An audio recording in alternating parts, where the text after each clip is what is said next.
57, 58, 60, 61, 62 ये सब एब्सेंट है।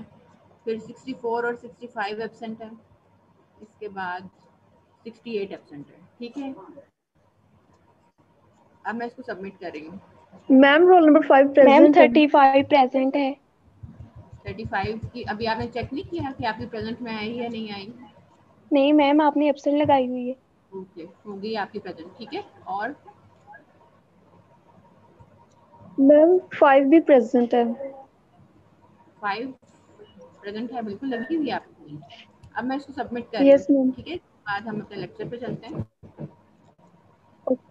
आप लोगों ने लास्ट जो एग्जांपल्स डिस्कस की थी उसमें कोई मुश्किल तो नहीं थी?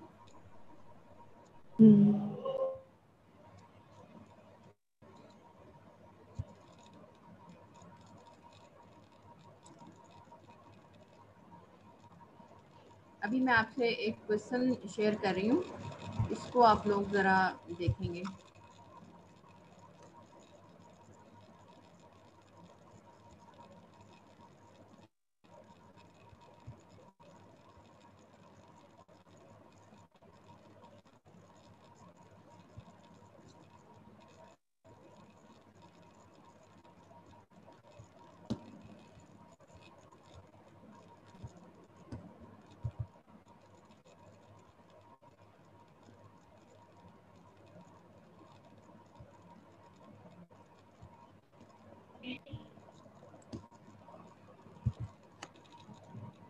ये क्लास में आपके साथ स्क्रीन शेयर की है, आपको अगर ये नज़र आ रही है तो आप मुझे बता दें।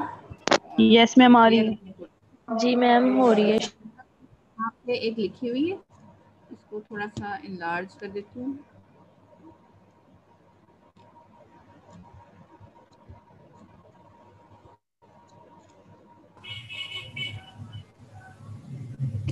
मैम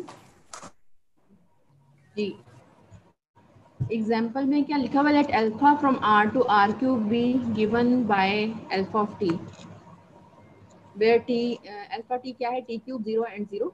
इसमें आप देखें कि डेरिवेटिव जो है वो क्या बनेगा? 3t स्क्वायर, और 0 के डेरिवेटिव तो 0 रहेंगे। ठीक है, अब ये जो है ये which is 0 at t is equal to 0, alpha is not a regular curve.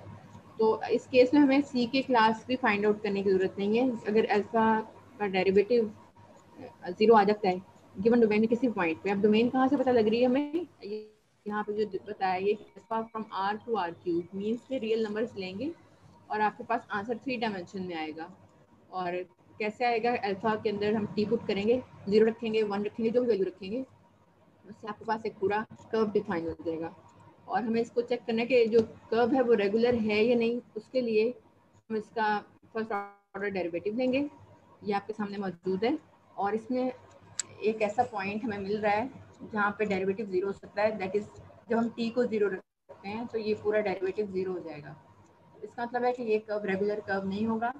Regular curve की दो कंडीशंस थी, एक तो डेरिवेटिव को 0 नहीं होना चाहिए for all points in the domain, और उसको एटलीस्ट क्लास C1 को बिलोंग करना चाहिए। ठीक है, इस एग्जांपल में कोई मसला तो नहीं है?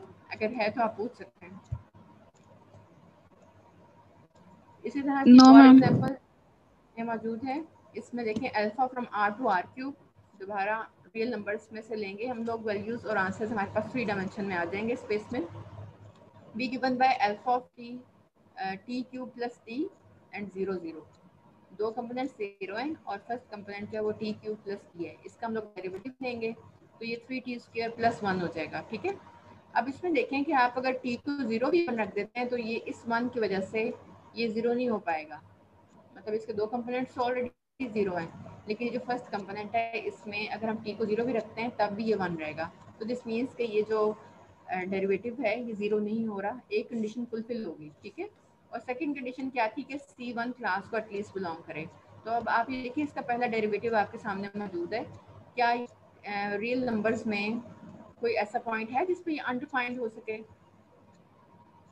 रियल नंबर्स को अगर हम लोग वैसे डिफाइन करना चाहें तो हम माइनस इन्फिनिटी से प्लस इन्फिनिटी के दरमियान तमाम पॉइंट्स ले रहे होते हैं। ठीक है, तो आप देखिए कि माइनस और प्लस इन्फिनिटी तो हमने इन्वॉल्व भी नहीं किया। तो दिस मीन्स कि यहाँ पे पूरी डोमेन में कोई ऐसा पॉइंट हमें नहीं मिल पाएगा जो इसको अनडिफाइंड कर दे। ये अनडिफाइंड होगा तभी ये डिसकंटिन्यूटी शो करेगा। तो दिस मीन्स कि ये जो हमारे पास फर्स्ट ऑर्डर डेरिवेटिव है ये कंटिन्यूस फंक्शन बन रहा है। और अगर आप वैसे कंटिन्यूटी को चेक करना चाहते हैं तो आप ये भी कर सकते हैं कि आप उसके लिमिट वाला जो हमने लास्ट लेक्चर में डिस्कस किया था मेथड, उससे भी देख सकते हैं। तो ये C1 क्लास को भी बिलोंग कर रहा है और ये इसका फर्स्ट ऑर्डर डेरिवेटिव भी 0 नहीं आ रहा। दिस मीन्स कि ये रेगुलर कर्व होगा। ठीक है, इसके बाद ये क्वेश्चन आपके सामने मौजूद है। sin 3t cos t and sin 3t sin t 0 is a regular curve, ये हमें बताना है। और t यहाँ पे जो है फ्रॉम -∞ to ∞ कोई भी वैल्यू हो सकती है। अब आपके पास पेजेस होने चाहिए, आप इसको सॉल्व करें। सॉल्व आपने कैसे करना है कि आपने पहले इसका फर्स्ट ऑर्डर डेरिवेटिव लेना है और आपने चेक करना है कि आपके पास कोई ऐसा पॉइंट है जिस पे ये कम्प्लीटली 0 हो जाए, वो आप मुझे बताएं। ठीक है, अभी आपके पास 10 मिनट्स हैं। 10 मिनट्स में आप लोग सॉल्व करके मुझे इसका आंसर बताएंगे। इसको आप नोट कर लें। मैं ये स्क्रीन को स्टॉप करके एक मैंने आपसे और क्वेश्चन शेयर करना है, वो मैं आपको दिखाऊंगी।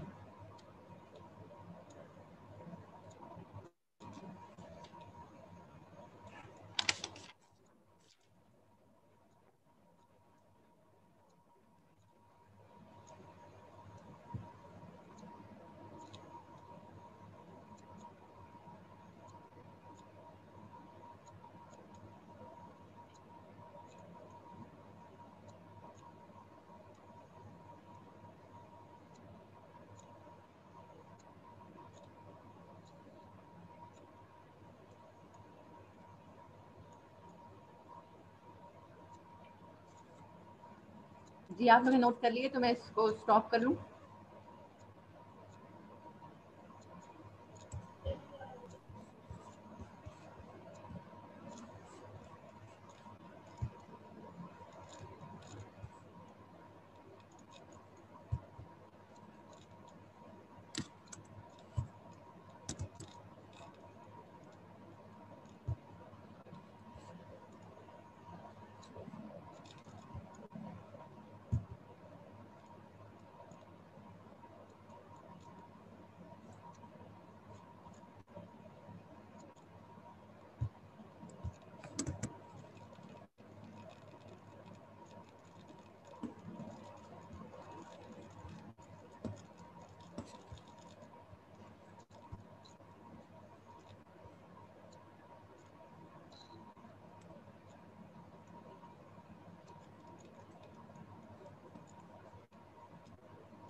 जी क्लास, अगर आपको इस क्वेश्चन को सॉल्व करने में कोई मुश्किल पेश आ रही है तो आप बता सकते हैं।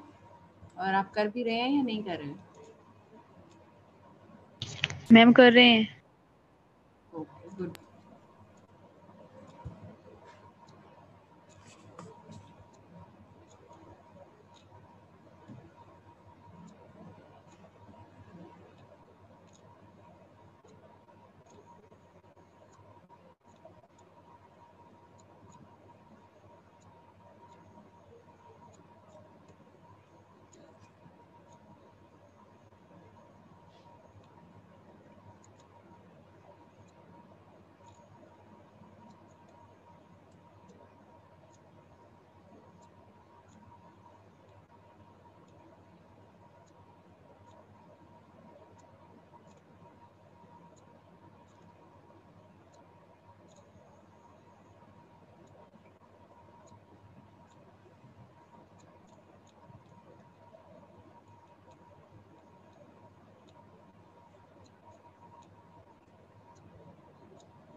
मैम 300 आंसर आ रहा है। 300 आंसर आ रहा है। जी मैम। 30 आ रहा है बेटा। Yes ma'am 300।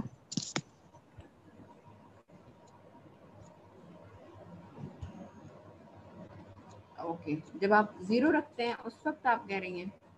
अच्छा 3 आएगा और फिर सेकंड, फर्स्ट कंपोनेंट 3 आ रहा है, सेकंड 0 आ रहा है और यस फिर ma'am. Third yes yes ma'am ma'am. जब 0। फोर, इसके वो 0 तो कभी नहीं हो पाएगा यस मैम। क्योंकि उसमें साइन और कॉस दोनों है। अगर साइन कहीं पे 0 होता है तो वहाँ पे कॉस नहीं हो पाएगा, और जहाँ यस कॉस होगा। मैम। Yes ma'am. लेकिन यस 0 मैम। कोई एक 0 तो कर देगा वो, उससे कोई एक भी अगर हो जाए तो।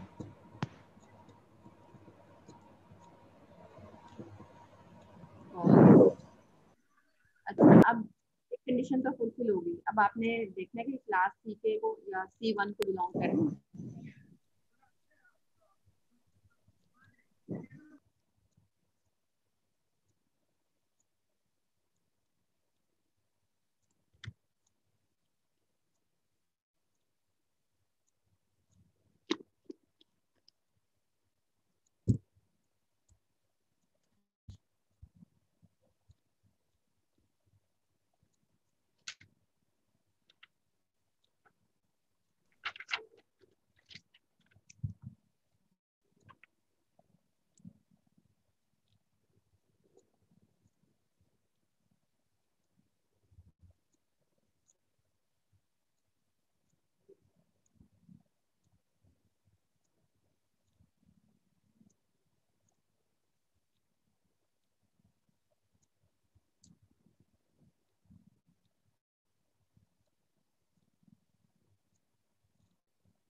जी, क्लास कंटिन्यूटी के बारे में क्या ख्याल है आपका?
मैम ये कंटिन्यूअस नहीं होगा? अभी आपके साथ ना एक थ्योरम शेयर कर रही हूँ जो कि आपने पहले पढ़ा हुआ है। उसमें ये लिखा हुआ है कि अगर कोई फंक्शन कंटिन्यूस है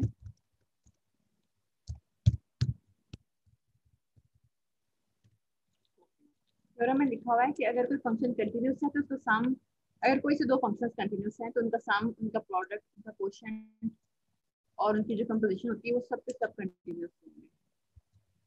ठीक है, तो अब ये देखें कि यहाँ पे जो भी साइन भी कंटिन्यूस है अपनी जगह पे और कॉज भी कंटिन्यूस है, तो हर कंपोनेंट में कंटिन्यूस फंक्शंस का सम या मैम प्रोडक्ट समझ नहीं आई, दोबारा बता दें। मैं आपको शेयर करती हूँ, ठीक है? अभी मैं इसको मैक्सिमाइज कर लूँ।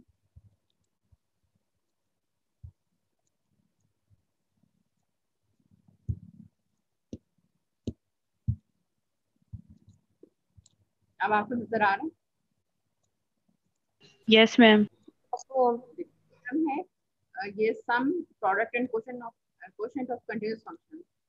If f and g are continuous at x not belonging to any real number, a real domain, f plus g is continuous at x naught, f into g is continuous at x naught, and f over g is continuous at x naught. ठीक है? If g of x naught is not equal to 0, यानी कि undefined हो जाएगा वहाँ पे। तो this mean, और इसके अलावा अगर कंपोजिशन ऑफ फंक्शंस भी है ना, तो वो भी आप कोई भी वेबसाइट खोल लें या कैलकुलस की बुक खोल लें, तो वहाँ पे आपको ये भी नजर आ जाएगा ये फंक्शंस अगर कंटिन्यूस हैं और की कंपोजिशन ले रहे हैं तो वो भी कंटिन्यूस ही होगी। ठीक है? तो दिस मीन्स कि जो आपके पास क्वेश्चन है जिसका आंसर आपने निकाला हुआ है, यहाँ पे पहला जो इसका कंपोनेंट है उसमें दो कॉस, वो यही बनता है 3 cos 3t cos 3 minus sin 3t sin t, पहला कंपोनेंट। Yes ma'am. क्या? ठीक है? और इसमें क्या है कि यहाँ पर कॉस दोनों कंटिन्यूस हैं और प्रोडक्ट कंटिन्यूस तो कंटिन्यूस हो जाएंगे, और sin 3t और sin t दो कंटिन्यूस फंक्शंस का प्रोडक्ट है, दिस मींस कि वो भी कंटिन्यूस हो जाएंगे।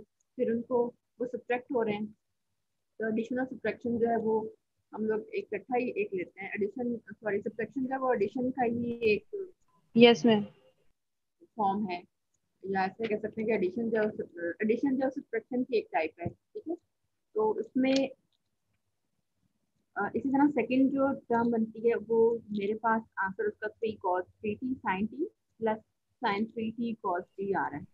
यस मैम यही है। तो ठीक है, अब इसमें भी देखें कि वो प्रोडक्ट ऑफ कंटिन्यूस फंक्शंस है और फिर उन दो प्रोडक्ट्स को ऐड कर दिया गया है, तो दिस मींस के सारे कंपोनेंट्स हैं वो कंटिन्यूस है, तो फंक्शन इटसेल्फ भी कंटिन्यूस हो जाएगा। तो ये क्लास C1 को एटलीस्ट बिलोंग कर गया और प्रूफ हो गया कि ये वाकई रेगुलर कर्व है। ठीक है? इसमें कोई मुश्किल तो नहीं? No ma'am. मैम एक दफा रिपीट कीजिएगा जहाँ से डेरिवेटिव के बाद आपने बताया। आपको डेरिवेटिव की वैल्यूज आपने मैच कर ली है ना? इसको C1 क्लास को बिलोंग करने के लिए हम लोग कमेंट ये लिखेंगे कि क्योंकि हर कंपोनेंट जो है वो कंटिन्यूस फंक्शंस के प्रोडक्ट और सम के इक्वल आ रहा है, तो दिस मींस कि बाय यूजिंग दिस थ्योरम हम उसको कंटिन्यूस कह सकते हैं। और जब हर कंपोनेंट जो है वो कंटिन्यूस है, दिस मींस कि फंक्शन भी कंटिन्यूस होगा, जिसे हम पहले कहते हैं। तो इसका मतलब ये हुआ कि क्लास C1 को बिलोंग कर गया है और हमने ये भी प्रूफ कर दिया कि इसका डेरिवेटिव 0 नहीं होता फॉर ऑल t। तो दिस मींस कि ये जो कर्व गिवन था ये रेगुलर कर्व है। ठीक है? यही प्रूफ करना था। ठीक है मैम। इसके बाद आपके साथ मैं शेयर करूंगी एक, ये क्वेश्चन आप लोग कर रहे थे और इससे नेक्स्ट ये कुछ क्वेश्चंस हैं। Which of the following are regular curve? इसमें अल्फा गिवन है, alpha of theta is equal to cos theta 1 minus cos theta minus sin theta and minus sin theta. Theta given है 2 sin square theta, 2 sin square theta tan theta and 0, and gamma of theta given है cos theta cos square theta and sin theta. ठीक है? एक ये है आपके पास और एक मैं आपके साथ अभी एक और शेयर करती हूँ। उससे ये देखिए, ये 5 क्वेश्चन हैं, ये आप लोगों ने सॉल्व करना है। आपने करना क्या है कि इसकी जस्ट चेक करना है कि रेगुलर कर्व है कि नहीं। आपने फर्स्ट ऑर्डर डेरिवेटिव लेना है, उसको नॉन जीरो शो करवाना है, और अगर नहीं होगा तो कोई मसला नहीं है, वहीं पे फंक्शन हम लोग कह दें कि कर्व नॉन रेगुलर है, रेगुलर नहीं है। और उसके बाद आपने C1 क्लास को कम से कम बिलोंग करवाना है। ठीक है?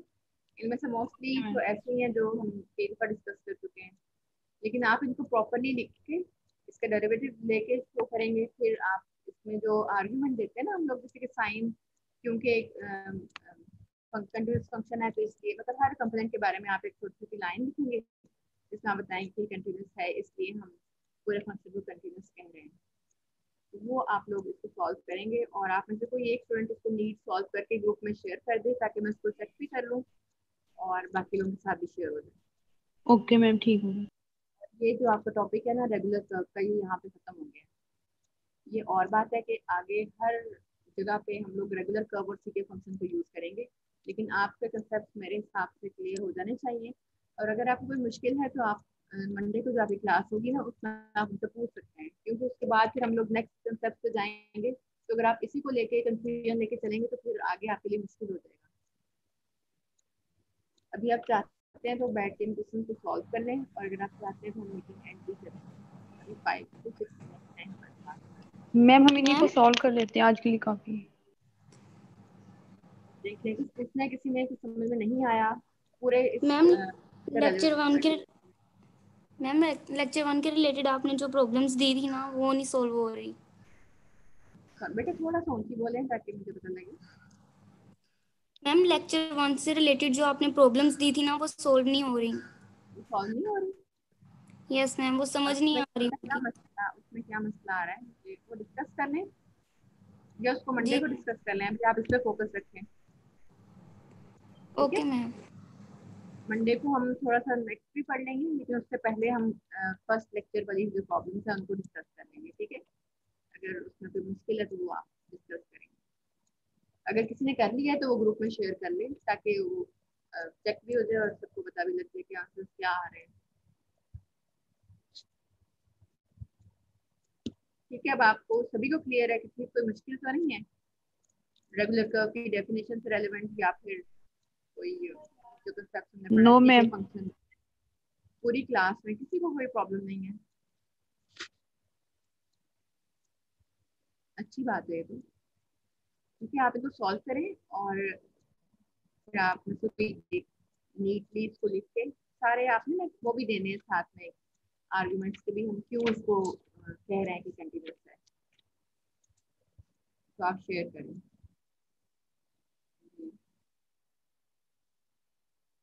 बेटा लेक्चर 2 में हमने क्या पढ़ा था, क्वेश्चंस भी एग्जांपल्स भी की थी, वो मैंने आपको सेंड नहीं की पिक्चर्स उनकी। चले मैं आपको भी कर देती हूँ, ठीक है।